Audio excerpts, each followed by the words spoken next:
8ویں پارے کا آغاز ہے۔ 7ویں پارے کے اختتام پر ہم نے جو آیتیں سماعت کی اس میں اس بات کا بیان تھا کہ مشرکین مکہ مختلف قسم کے مطالبات کرتے ہیں اور وہ کہتے ہیں کہ جو ہم مانگتے ہیں وہ ہمیں کیوں نہیں ملتا، ہمیں تو وہ نشانی ملے جو ہم مانگ رہے ہیں۔ 8ویں پارے کے آغاز میں ان مشرکین مکہ کی ضد اور ہٹ دھرمی کا بیان ہے۔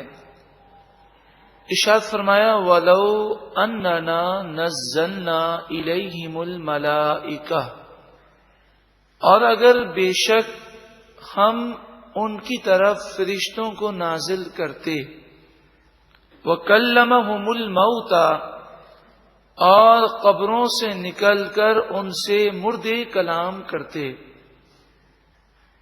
وَحَشَرْنَا عَلَيْهِمْ كُلَّ شَيْءٍ قُبُلًا مَا كَانُوا لِيُؤْمِنُوا، اور ہر چیز کو جمع کر کے ان کے سامنے لے آتے، اور دنیا کی ہر چیز اس بات کی گواہی دیتی کہ اللہ کے یہ سچے نبی ہیں، ما کانوا لیؤمنوا، پھر بھی وہ ہرگز ایمان نہ لاتے۔ تو ان کے مطالبات صرف ضد کی وجہ سے ہیں۔ نبی اکرم صلی اللہ علیہ وآلہ وسلم نے جو معجزات دکھائے ہیں اور جو قرآن مجید فرقان حمید پیش کیا ہے، اس کے بعد کسی شک و شبے کی گنجائش باقی نہیں رہتی۔ قرآن پاک کو دیکھ کر، معجزات کو دیکھ کر ہر شخص کا ضمیر اس بات پر مطمئن ہوگا کہ یہ سچے نبی ہیں۔ اب جو یہ مطالبات کرتے ہیں صرف ضد کے لیے اور لوگوں کو یہ بتانے کے لیے کہ ہم تو مطالبات کرتے ہیں، نشانیاں مانگتے ہیں، وہ نشانیاں ہمیں ملتی نہیں ہیں۔ مفسرین بیان کرتے ہیں کہ قریش مکہ نبی اکرم صلی اللہ علیہ وآلہ وسلم کی خدمت میں آئے اور کہنے لگے اگر مرنے کے بعد بت پرستی کا کوئی عذاب ملتا ہے تو آپ ایسا کریں کہ جو قبروں میں مردے ہیں یہ قبریں کھل جائیں، مردے قبروں سے نکلیں اور ہمیں آ کر بتائیں کہ بت پرستی کے یہ نقصانات ہم نے قبر میں دیکھے ہیں۔ فرشتے اتریں اور وہ آپ کی نبوت کی گواہی دیں۔ ارشاد فرمایا گیا یہ صرف ان کی باتیں ہیں، یہ ایمان نہیں لائیں گے۔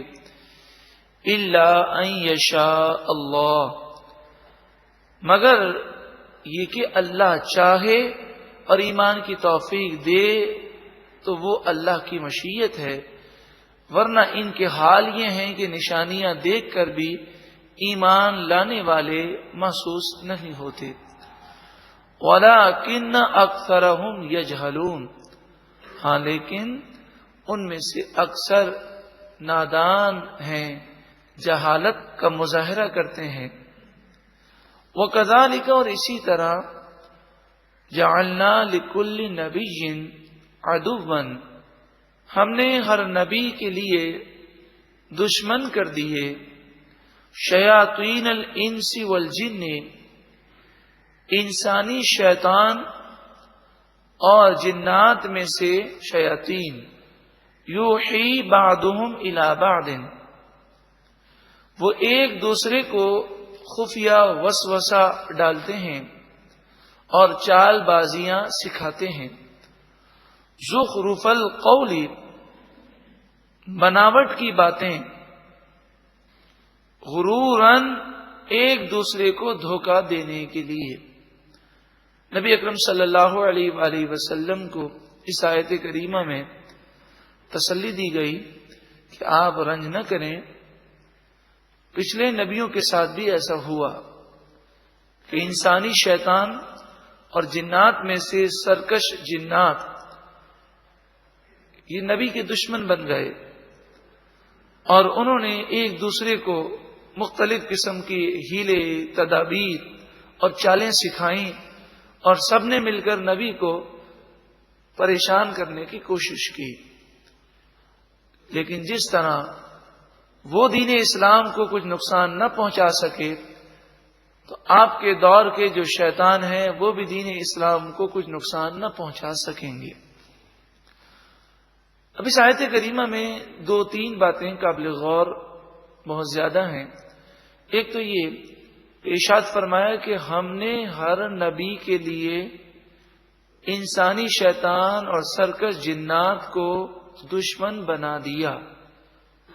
اس سے مراد یہ ہے کہ اللہ تعالی نے کسی کو مجبور محض نہ بنایا، انسان کو اور جن کو۔ اگر اللہ تعالی انہیں مجبور کر دیتا اور ان کی طاقتیں سلب کر لیتا تو یہ انسانی شیطان کچھ نہ کر سکتے، لیکن اللہ تعالی کی مشیت ہے کہ وہ حق اور باطل دونوں راستوں کو واضح فرماتا ہے۔ جو حق پر چلتا ہے وہ جنتی ہو جاتا ہے اور جو باطل پر چلتا ہے وہ جہنمی ہوتا ہے۔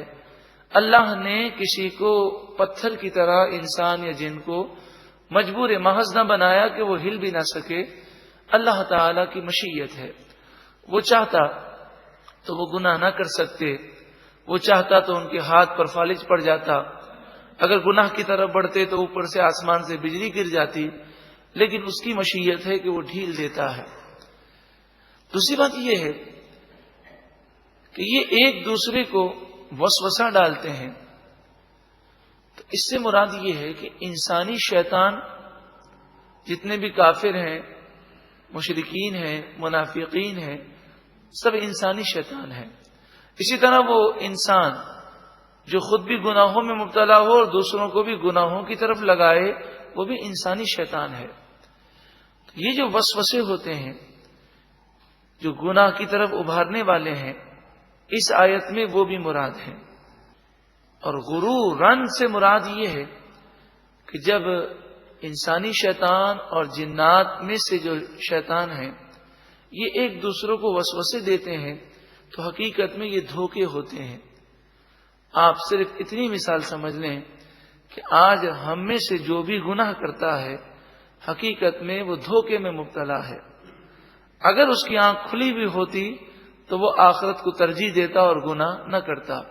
تو وہ دھوکے میں مبتلا کرنے والے کئی انسان ہیں اور کئی شیاطین ہیں۔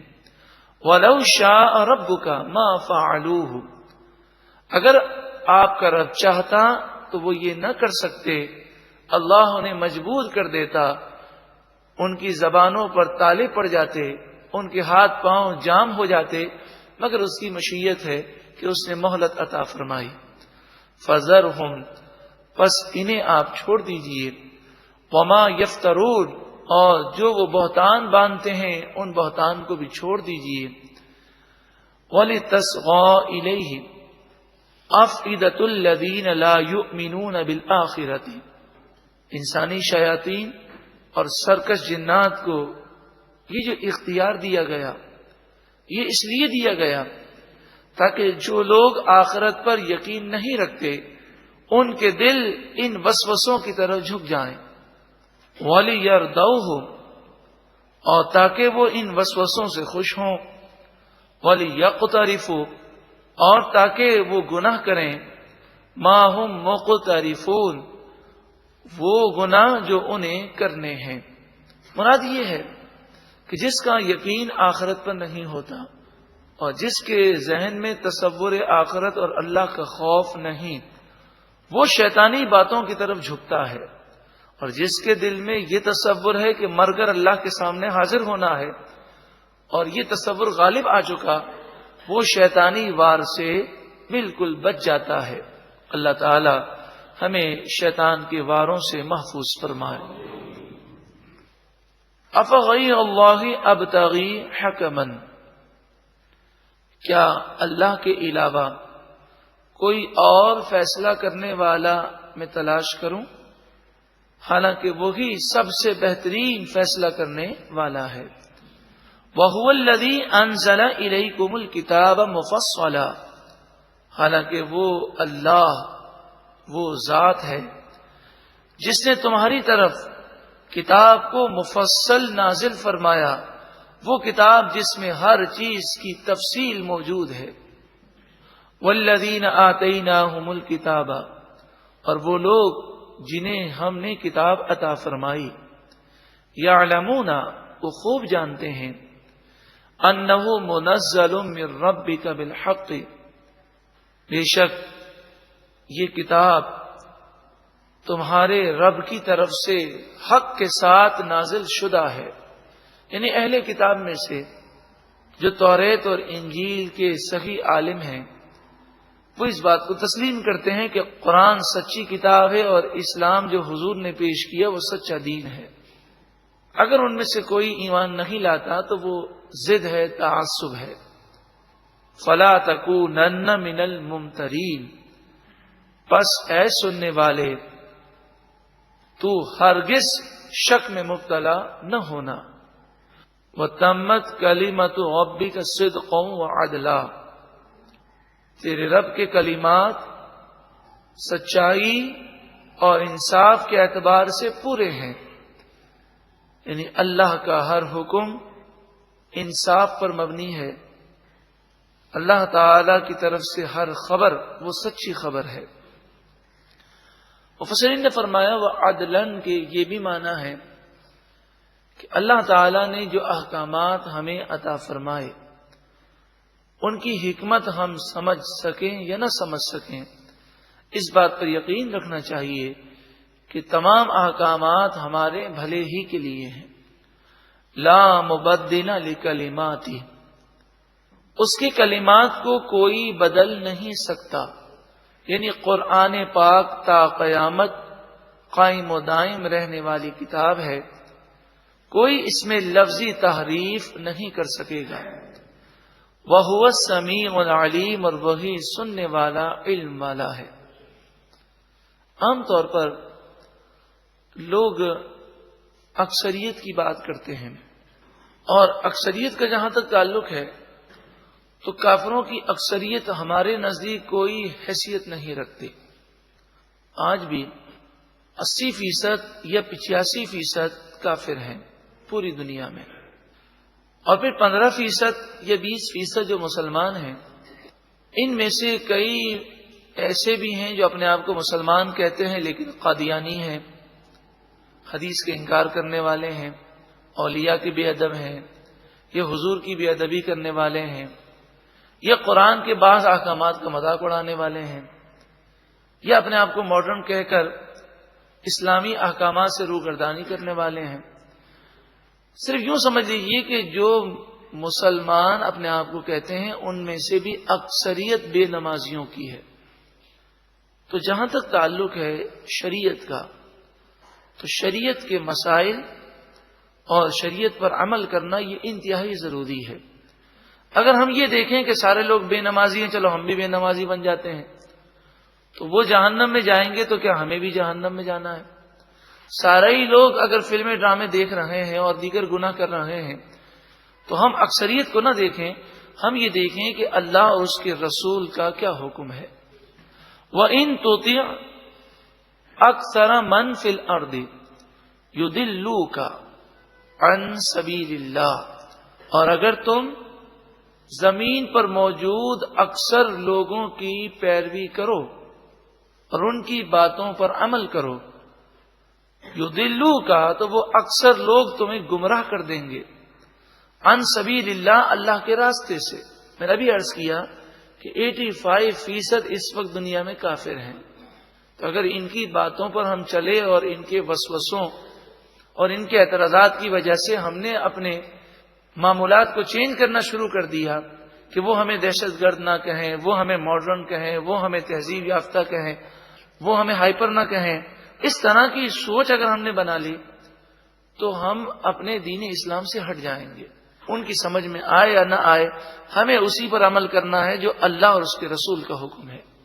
إِن يَتَّبِعُونَ إِلَّا الظَّنَّ، یہ اکثر لوگ جو کافر ہیں یہ صرف گمان کی پیروی کرتے ہیں، یہ اپنی عقل کے پیچھے چلتے ہیں، اور انسانی عقل ناقص ہے، تو عقل کی رسائی اللہ کے حکم تک بسا اوقات نہیں ہو سکتی۔ وَإِنْهُمْ إِلَّا يَخْرُصُونَ، اور وہ لوگ خوش فہمیوں میں مبتلا ہیں، یعنی من گھڑت من مانی باتیں خیالات انہوں نے سوچے ہوئے ہیں اور وہ سمجھتے ہیں کہ ہمارے ساتھ یہی معاملہ کیا جائے گا۔ مثلا مشرکین مکہ تھے، ان کا تصور تھا کھاؤ پیو عیش کرو اور مر کر مٹی میں مل جانا ہے، یہ دنیا ہی عیش کرنے کی دنیا ہے۔ تو اس طرح انہوں نے من گھڑت خیالات بنائے ہوئے، حقیقت میں ایسے لوگوں کا نہ کوئی دین ہے نہ کوئی مذہب ہے۔ دین تو صرف اور صرف اسلام ہے کہ جو سچا دین ہے اور اللہ کی طرف سے عطا کردہ دین ہے۔ باقی جتنے ادیان ہیں سب من گھڑت اور اپنے بنائے ہوئے ہیں۔ ان ربک هو اعلم من یضل عن سبیلہ، بے شک آپ کا رب خوب جانتا ہے کون اس کے راستے سے گمراہ ہوگا۔ جو گمراہ ہے اور جو گمراہ ہونے والا ہے اسے رب العالمین جانتا ہے۔ وَهُوَ أَعْلَمُ بِالْمُهْتَدِينَ، اور اللہ تعالی ہدایت یافتہ لوگوں کو بھی خوب جاننے والا ہے۔ اللہ تعالی ہمیں بھی ہدایت یافتہ لوگوں میں شامل فرمائے۔ اب جو آیت کریمہ ہے یہ ایک بہت بڑے مسئلے کو حل کر دیتی ہے۔ شیطان کی طرف سے انسان کو بلا وجہ کنفیوز کیا جاتا ہے، انسان بسا اوقات پریشانی میں آ جاتا ہے۔ اب میں آپ کو مثال دوں، ایک شخص اپنے گھر بکرا لے کر آیا اور اس نے اللہ کا نام لے کر اسے ذبح کیا۔ ذبح کرنے کے بعد اس کا گوشت بنا کر اس نے قرآن پاک کی تلاوت کی، درود پاک پڑھے، پھر اللہ سے دعا مانگی اور کہا اے مالک و مولا اس کا ثواب تو فلاں فلاں نیک بندوں کو پہنچا دے، جسے ہم عرف عام میں ایصال ثواب کہتے ہیں۔ اب دیکھیں، بکرے کو ذبح کرنے سے لے کر کھانا کھلانے تک ہر وقت اللہ کا نام لیا گیا، اللہ ہی سے دعا مانگی گئی۔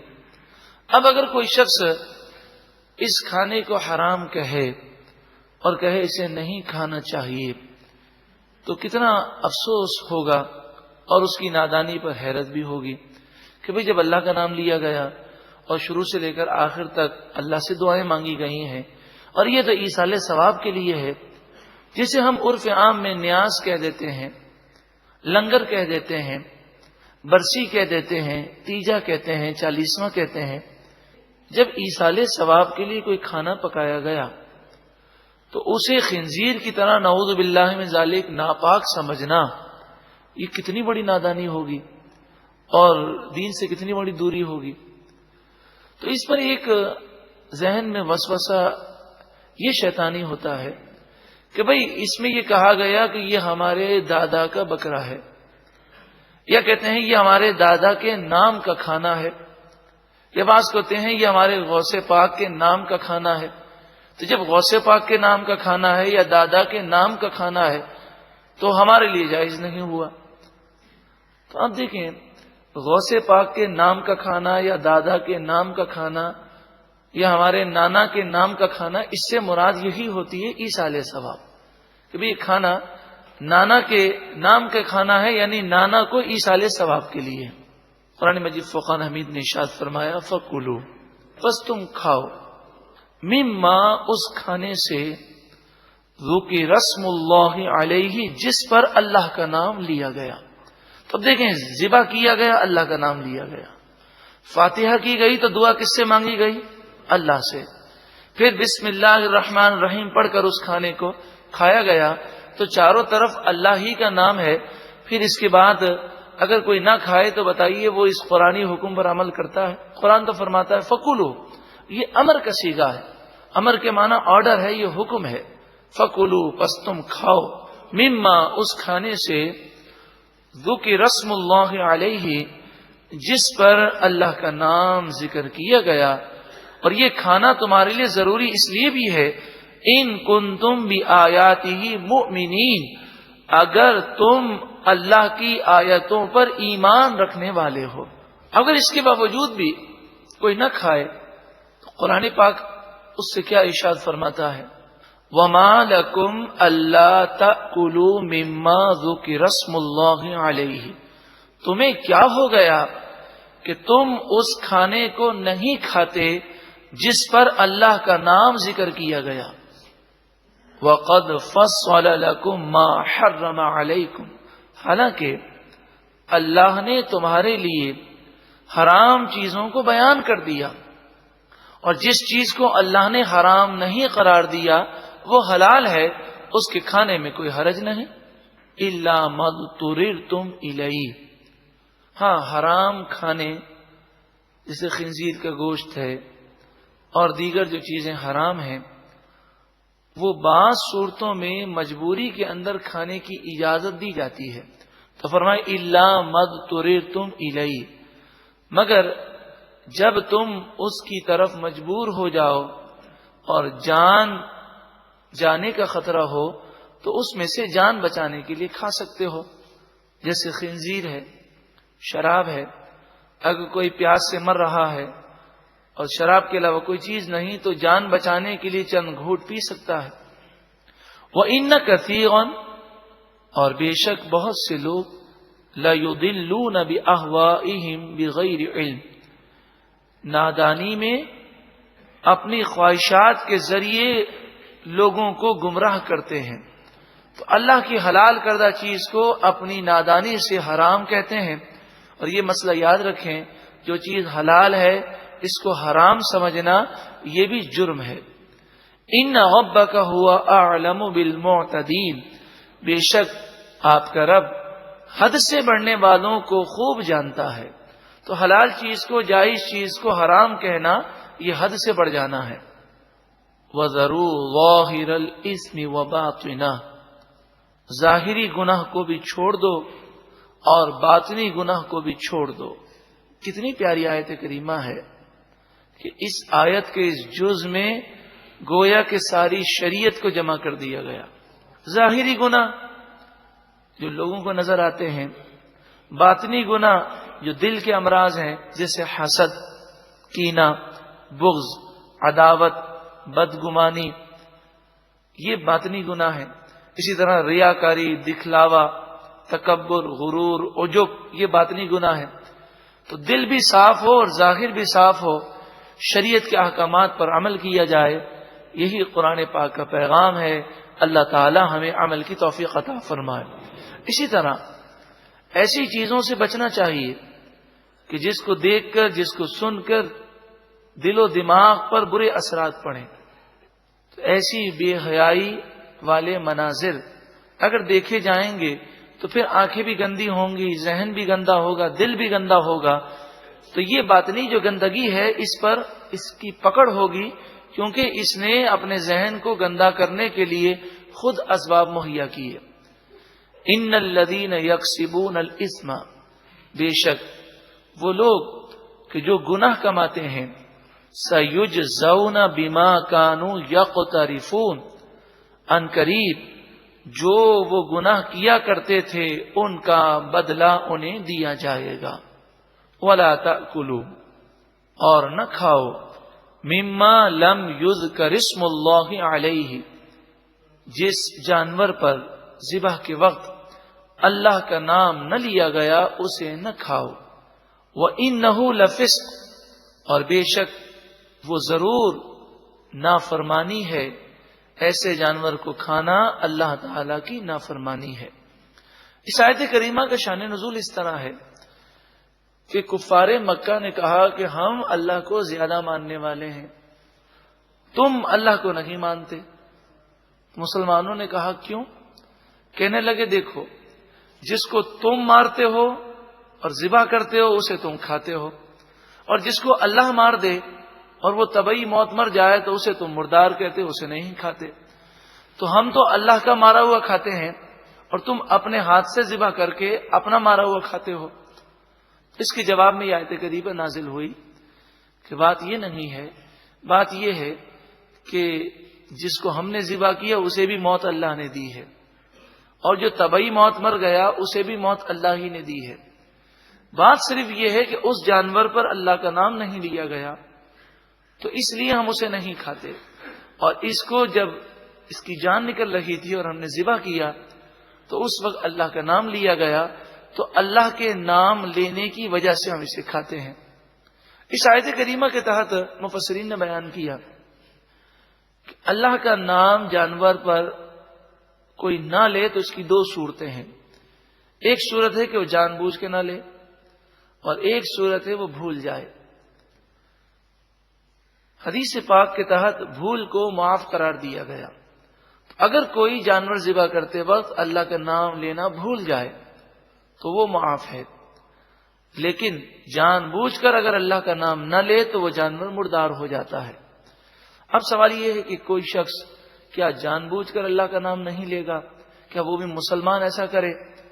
تو ایسا اس صورت میں ہو سکتا ہے، لا علمی ہو سکتی ہے۔ مثلا منہ میں پان ہے اور وہ جانور ذبح کرتا ہے اور وہ خیال کرتا ہے کہ دل میں نے اللہ کا نام لے لیا ہے، تو زبان سے اللہ کا نام لینا اتنی آواز سے کہ اس کے کان سن سکیں، اتنا اللہ کا نام لینا یہ لازمی اور ضروری ہے۔ تو اس صورت میں جانور مردار ہو جائے گا۔ اسی طرح اس کی مثال میں نے پہلے بھی عرض کی تھی کہ ایک چھری پر دو آدمیوں کے ہاتھ ہیں، ایک اللہ کا نام لیتا ہے اور دوسرے کو یاد ہے مگر وہ کہتا ہے کہ دوسرا تو لے رہا ہے، مجھے لینے کی کیا ضرورت ہے، تو وہ جانور مردار ہو جائے گا۔